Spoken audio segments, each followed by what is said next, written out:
Crocheting for oneself can be quite tricky. So what I've done here is I've taken an old t-shirt and I've cut it open, and I did cut off the collar that was here, or the cuff, and then I've looked now at the size. So I've cut the length until I like it.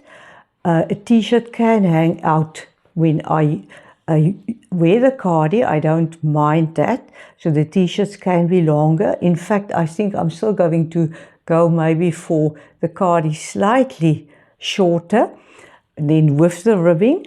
And now I look at this part here. As you can see, these two parts of the t-shirt just touch. I don't want that. I want the cardi to sit quite loosely around the body. So that means I am going to take the squares, and I'm going to take the squares up to here. So when I put the cardigan down, the squares must touch each other, and then I'm still going to go for ribbing all around. Then I know it will be loose fit. Then when I look here, you can see how I have now shaped the sleeves. I do not want the sleeves to go over, because then later in midwinter I want to have a jacket still over the t-shirt, and then I don't want it to feel as if it's too tight under the jacket. So I think I'm happy with the shape, and now I can put the t-shirt down, and now I can plan for the squares.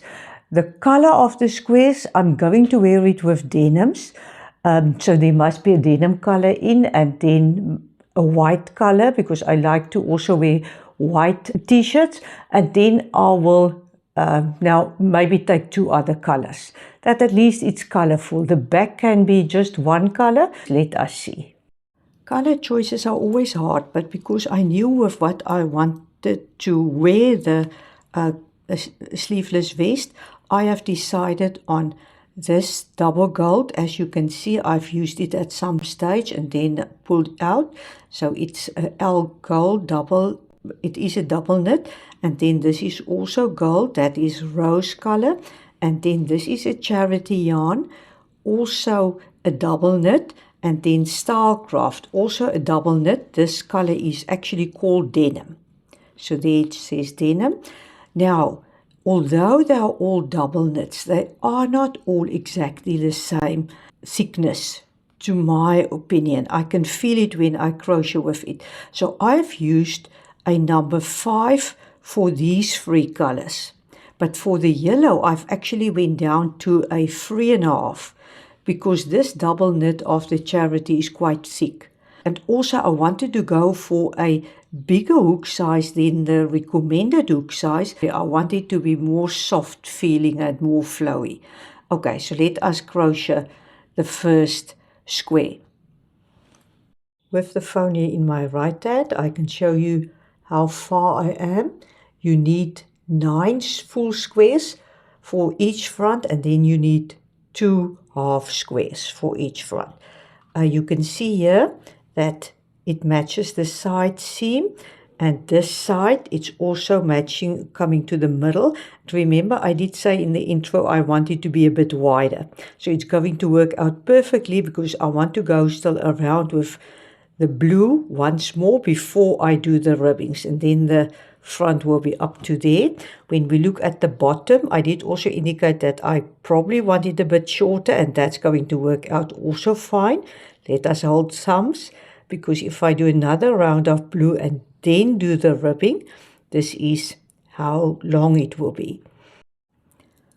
I'm now going to demonstrate how to do this complete square. This is my own design. I think while there's nothing named after me, I think I'm going to call this the Mariana square. I'm not so creative when it comes to words. After I've done this one, then I realized, but I can actually go and do the continuous join. So I don't know how good you are with the continuous join. Otherwise you do whip stitch join. Because let me show you. After you've then done this one in full, you can join the blue yarn here and you crochet up, then coming down. Then you join this one here as you go up. Then as you go across, you join these two. Then coming down, then you come all the way here to the corner. And then, let me just move it. Then you go down again in this direction, joining these two. Going down, when you come up, you join these two. Then to the left, you join that one. And then you go all the way again up to there. And then you again go in this direction. Coming down. Here you start joining this one. Then in that direction. Joining these two. Down. Now joining these two. Then you go in that direction.